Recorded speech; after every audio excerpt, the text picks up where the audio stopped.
It's Tuesday, August 27th. Welcome to Market Foolery. I'm Matt Greer, and I am joined in studio by Motley Fool analysts Andy Cross and Jason Moser. Gentlemen, welcome. How are we feeling?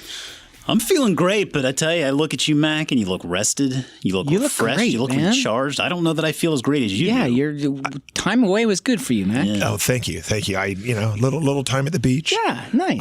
The good news is that Chris Hill getting some much deserved R&R, and he will be back in the saddle next week. So if you can just hang in there for this week, and it's a free show. Remember that. Yeah. Chris will be back in action next week. But guys, lots to talk about.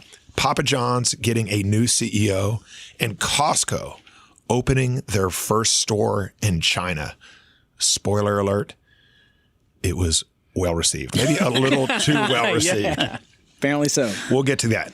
But let's begin with Johnson & Johnson. An Oklahoma judge has ordered J&J to pay $572 million for its role in the state's opioid crisis. Now, Johnson & Johnson argued that its marketing and sales activities were lawful and that it was not at fault for the crisis. But Jason, the judge and the court obviously disagreeing. J&J will appeal the ruling. Now, the interesting thing here, shares of J&J up today around 2%. And that may be related to the fact that Oklahoma had sought more than $17 billion in damages. So relatively speaking, could have been worse. Yeah, I mean, you're right. I think that's really the takeaway here. The market's reaction makes a lot of sense because you do have closure. At least there is some certainty now. And $572 million is a whole heck of a lot less than $17 billion. So I've heard. So it puts things into perspective for Johnson & Johnson. And Johnson & Johnson, as a business, pulled in around $19 billion in free cash flow over the last 12 months. On $81 billion in sales. So clearly these guys are going to be just fine. But Mac, listen, I've got an opinion regarding this. I want to call BS where BS needs to be called. Okay. And to me, and I appreciate, I'm not sitting here saying that the opioid crisis is something that you don't assign blame to just one entity with this. My problem is the more and more I research this, where was the FDA in all of this? Because to me, the FDA is the ultimate check, right? I mean, that's the organization where the buck really should be stopping. And if you do a little research into this and everything that's been going on with the opioid crisis and OxyContin and sort of where things started back, and I think it was 1995. I mean, clearly Big Pharma was complicit in really trying to push the FDA to take some more lenient types of approaches to marketing and whatnot. But the fact is the FDA folded. The FDA basically buckled and said, okay, yeah, sure, do whatever. And they did it basically with no backing from science whatsoever. And so you saw this period of time where a lot of these opioids, these big pharma companies were able to market them in such a way that they made it seem as if they were appropriate treatment for more conditions for longer periods of time when really that wasn't the case. I mean, science clearly tells us that some of these drugs are extremely addictive and can ruin people's lives. And so I go back to, I appreciate the fact that Oklahoma is trying to hold Big Pharma accountable. I think Big Pharma should be held accountable. I also very much believe that the FDA should be held accountable here too. And I don't know that they necessarily are being thrown in the spotlight in the same way. When I think about it from just the perspective as a parent, let's make this relatable. This is like when you're a parent and your kid is lobbying you to tack on a bear claw to the frozen mint chocolate chip coffee culotta that you're getting in Dunkin' Donuts, right? It doesn't mean you have to do it. You're the check, right? You're the one that says, no, maybe that's a little bit too much. Maybe it's an unpopular decision. You have to say no, but I feel like the FDA should have been a little bit more firm here years ago and said, you know what? No, let's wait and maybe have some science on our side before we start making some of these decisions. I confess, I didn't really follow you after you said bear claw. There are a lot of players. This is a crisis that, almost 500 million people or 500,000 people over the last couple decades have suffered deaths from the opioid crisis. And what Johnson & Johnson is saying specifically to this case is that they only represented 1% of the opioids sold in Oklahoma. So it's unfair for them to get tacked on with this ruling. from the shareholder perspective of Johnson & Johnson, of which I am, as Jason said, I mean, this is for them. Analysts were actually hoping for less than $1 billion, which is in the ruling MAC, which is one reason why the stock I think is up today. Even though the Oklahoma was looking for more than 17 billion, analysts were probably expecting less than $1 billion or so. So I think the market's reacting positively to that. They have some closure. It is still tied up into the courts. This will not be the first one from a state. Oklahoma was the first. This will obviously now start to set open other potential cases for this. So there's a little precedent set here, at least for now. But from Johnson & Johnson, you have this company. It's $337 billion in market cap. It yields more than 3%. I mean, there are not. I mean, the 10-year now is at 1.5, so it's more than double the 10-year bond yield. And so investors looking at this saying, "Hey, I still have a fairly stable dividend payer.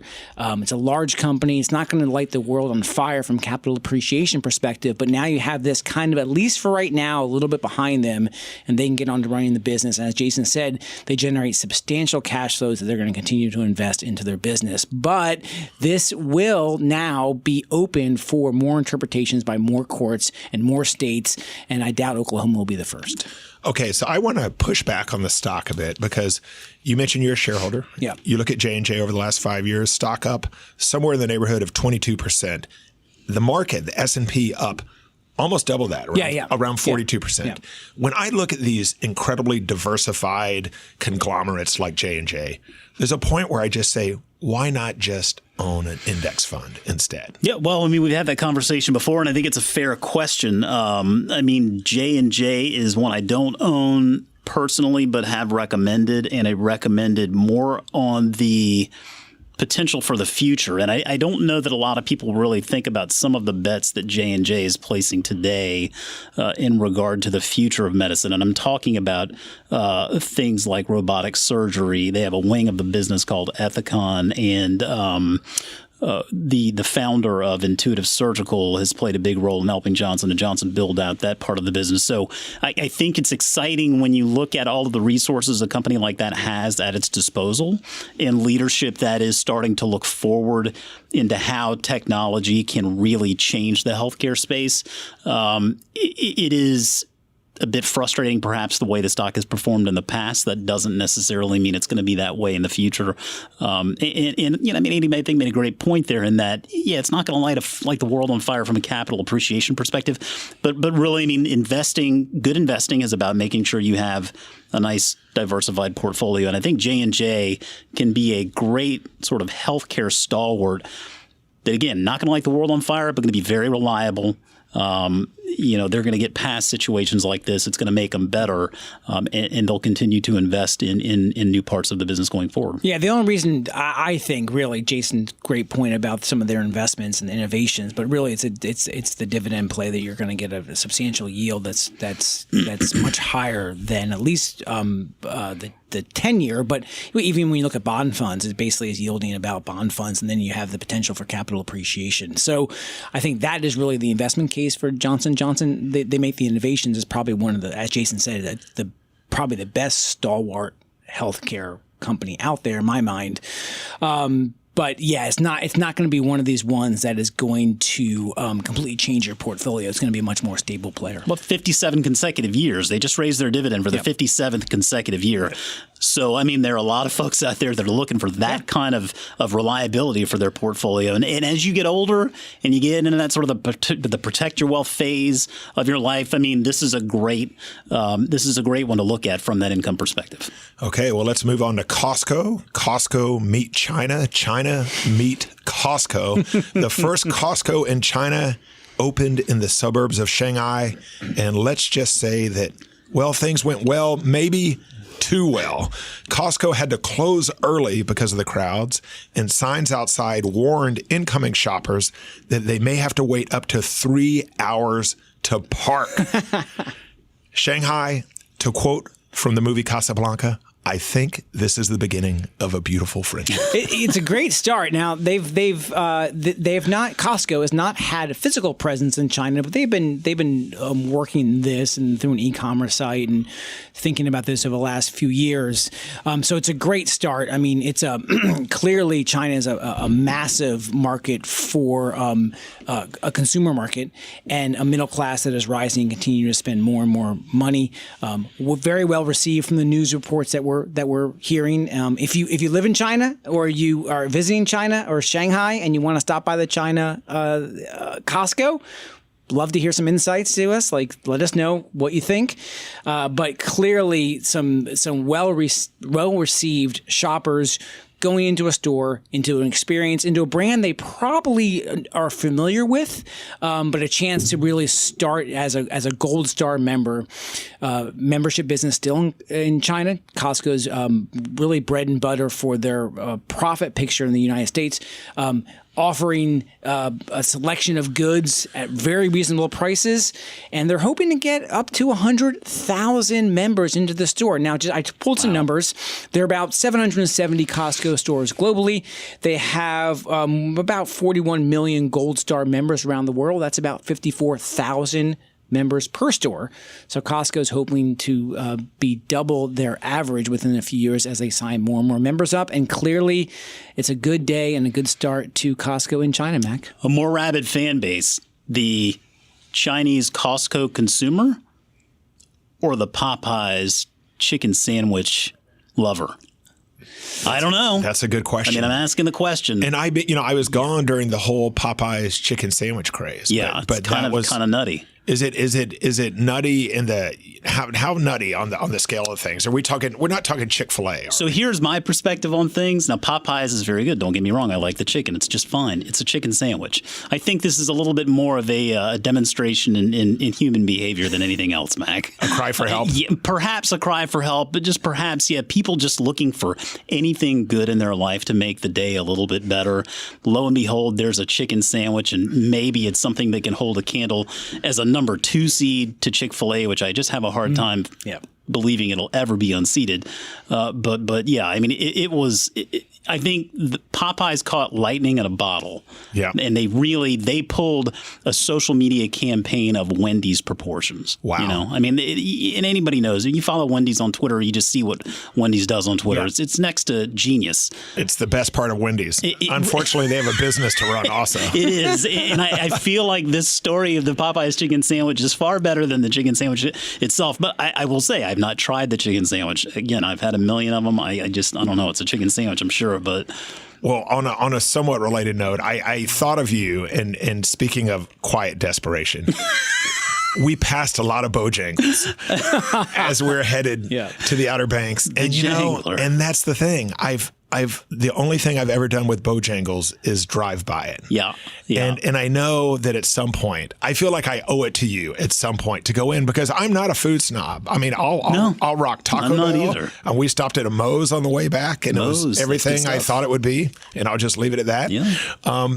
But I have not done Bojangles yet. I was at the Atlanta airport a few weeks back, and normally my go-to is there's a Bojangles right there at the gate that I fly in and out of. And man, I mean, the line was like 500 yards long at this time. I mean, I couldn't sit there and wait in the line. I was just impressed to see the Jangler still getting some love. Turning back to Costco, thinking about the impact this opening might have for Costco, which is kind of interesting. So they offered the membership price for the Gold Star at 299 yuan, which is about a little more than $40. That's a discount to what we pay here, I think, in the U.S. for that membership level. So they may have lowballed the starting price. So I think we all say that Costco has some pricing power when it comes to their membership. We've just talked anecdotally about how if you're a Costco member, if they raise the price a few bucks here or there every year, I'm still paying it. So maybe they came in with a low ball price to start. So clearly have some potential, just like Disney's going to do with the Disney Plus streaming. Start with a low price, be able to increase that up over time fairly quickly, but that may have contributed to a lot of the very exciting interest this week. Interesting to note, Mac, the word China is not listed in Costco's 10K. Wow. Another interesting note, Mac, and this forever I've not been a member of Costco. Fact, we are now members of Costco. Nice. I know. Well, we are. Well, welcome. We have some appliances. We've been shopping to get some new appliances for our house. And so we were looking all over the place. And my wife decided to join Costco so that she could see all of the stuff that they had to offer and figured, it's worth the 1-year membership to be able to see the selection. And then we'll probably be able to use it at some point anyway, whether we use it or not. We didn't buy our appliances there, I'm sorry to say. But, maybe one weekend we can plan a Costco excursion together and you can show me the ropes. I've got a lot of pro tips. One pro tip, go there Saturday, 11 a.m. You can skip lunch because that's like the high tide for samples, and you can hit the samples. And as I've taught my kids, you have to walk away from the sample stand for like at least 10 seconds. Yeah. So you have plausible deniability that you've actually been there, and then you just go right back and have another one. I wonder if they have the $1.50 hot dogs in the Shanghai. And you got to believe, because you remember when Motley Fool co-founder Tom Gardner interviewed Jim Sinegal, the founder of Costco, at one of our member events a few years back, and he asked Sinegal, he said, what will it mean if Costco stops selling the $1.50 hot dog and drink? And Jim Sinegal says, it will mean I'm dead. Which is one of the greatest lines ever. I've got to believe, fantastic. And Jim Sinegal is alive and well, so I've got to believe that Costco is gonna do the $1.50. I mean, the hot dog's universal, right? I mean, that's good everywhere. They've got to. Yeah. So if you have some boots on the ground research from the Shanghai Costco, please let us know. Guys, let's move on and finish with a little Papa John's news. On Tuesday, Papa John's announcing that Rob Lynch will be its new CEO. Lynch was previously president of Arby's.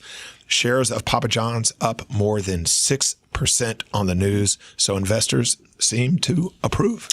Yeah. I mean, to me, I look at this and I think this is likely their Brian Niccol moment. I think this is the point in time where Brian Niccol, the CEO of Chipotle, and from Taco Bell, and if you've seen anything, then you can see Chipotle's. I think it's the top performer in the S&P this year so far, but to me, I think that they're easily through the worst of the John Schnatter fallout. I mean, the product, if you look at it from just a big picture view, the product never really suffered. I mean, it was always about the individual. And frankly, I think they did an almost magical job of marketing the recovery far beyond the brand and really bringing the actual franchise owners into the mix. So you would see commercials on your TV or on your phone or wherever you were. And now instead of seeing Papa John, you're seeing the people that are owners of your local Papa John's, right? Now you get this feeling that perhaps there's a bit more at play than just some one individual. There are families and local businesses that need support, and it makes you feel a little bit better when you're supporting this local business that can tell you a little bit more about their story or whatnot. So I mean, I think they recovered from that quite nicely, and it wasn't all that long ago they brought Shaq on there as a spokesman. Shaq, I think, is going to probably work a little magic there. Top it off with a CEO so they can basically cut ties from the Schnatter era.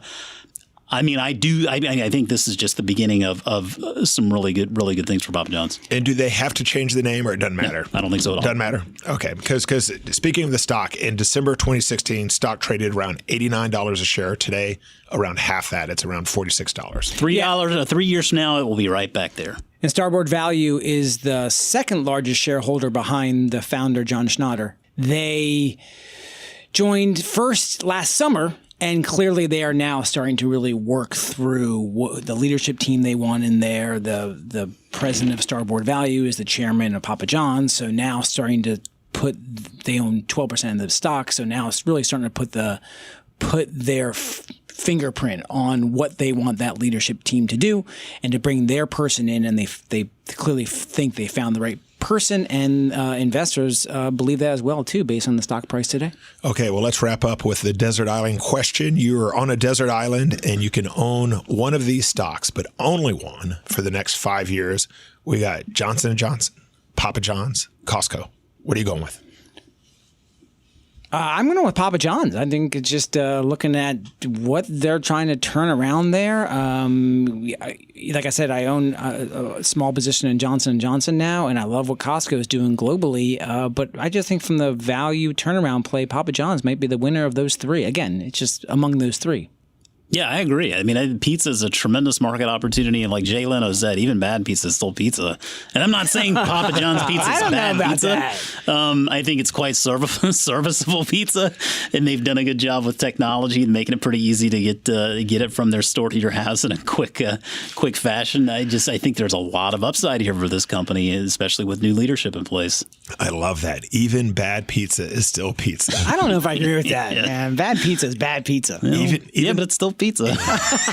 You know, I mean, you ain't turn it down. Doesn't mean I have to eat it. Hey, even bad market foolery is still market foolery. Jason and Andy, thanks for joining me. Thanks, Mac. As always, people on the show may have interest in the stocks they talk about, and the Motley Fool may have formal recommendations for or against. So don't buy or sell stocks based solely on what you hear. That's it for this edition of Market Foolery. The show is mixed by Austin Morgan. I'm Matt Greer. Thanks for listening, and we will see you tomorrow.